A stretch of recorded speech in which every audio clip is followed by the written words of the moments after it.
Hey everyone, this is Manoj Kumar from Corp IT, and in this video, I am going to share the 9 things I always do after installing a Linux on my server. Now, over the last couple of years, I have been building a small home lab where I run multiple virtual machines. Initially, I started mostly with the Ubuntu, but over the time, I slowly moved more toward the RHEL-based distribution like Rocky Linux or Fedora. So whenever I create a Linux VM, I follow almost the same step process every single time. These are not complicated enterprise level things. These are just a practical steps that make your server more secure, easy to manage, and ready for long term use. And even if you use Ubuntu, Debian, or Arch, the concept are still exactly the same, only the command will be slightly different. Also, I'm not going to show command in this video because everything is already covered properly in the article. So make sure to check that out if you want the full step-by-step setup. So with that said, let's get started. First, updating your system. The very first thing I do is update the entire system. A fresh Linux installation might still contain older package, missing security patches, or outdated software version. So before doing anything else, I make sure the system is fully updated. This gives me a stable foundation before I start configuring the server, especially in my home lab. Many people skip this step and later run into the weird bug that were already fixed in the newer update. Second, create a normal user and adding sudo access. The second thing I do is create a normal user account. Using the root account all the time is honestly not a good habit. Creating a separate user improves security and also prevent accidental mistake that could break the entire system. Then I add that user to the sudo group so administrative tasks can still be performed safely whenever needed. This is something every Linux user should start doing early. Third, assigning a static IP. Next, I assign a static IP address. This is super important for servers. You don't want your server IP changing every time the machine reboot or reconnect to the network. A static IP makes SSH easier, keeps service reachable, and help a lot when managing multiple systems in a home lab.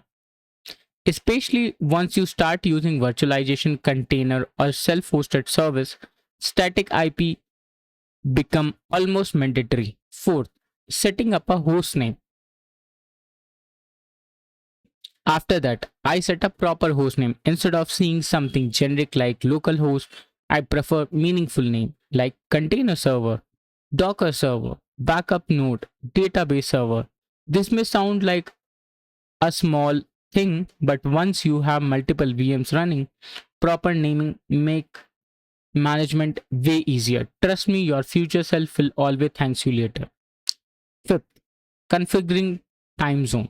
The next thing is configuring the correct time zone. A lot of beginner ignore this, but incorrect time setting can actually create many problems. Things like log, schedule tasks, backup, and authentication system all will depend upon accurate time. So I always make sure the server time zone match my actual region. It make troubleshooting and monitoring much easier later. Sixth, installing and enabling OpenSSH. Now, once the basic setup is done, I install and enable OpenSSH. SSH is basically the backbone of Linux server management. Without SSH, you would need physical or console access every single time you want to manage the server. With SSH enable, I can connect remotely from anywhere inside my network and manage everything directly from the terminal. Honestly, after enabling SSH, I really test the VM console again. Seventh, setting up passwordless SSH authentication. After SSH is working, I configure passwordless SSH login using SSH key. This is one of the best improvements you can make for both security and convenience. Instead of typing password every single time, you can securely authenticate using key. It's faster, safer, and also required for many automation tools. And once you start managing multiple server, SSH key become incredibly useful. 8. Removing unnecessary package and service. The next thing I do is clean up the system. A minimal server is actually a better server. Many Linux installation come with extra package and service that you may never use. So I remove unnecessary tool and disable service that are not needed. This reduce resource usage, improve security, and keep the server lightweight. Especially for the home lab where resources are limited, this really helps. Ninth, setting up backup with Snapper and BTRFS. And finally, probably my favorite part, backup and snapshot. For the last couple of years, I have been using BTRFS file system mainly because of its snapshot feature. And honestly, snapshot have saved me multiple times. Whenever I do experiment, update, or major changes, snapshot give me a safety net. If something breaks, I can quickly roll back instead of reinstalling the entire server. I personally use Snapper for managing snapshot, but if your distro doesn't use BTRFS or use something ext4, you can still use tool like rsync restic.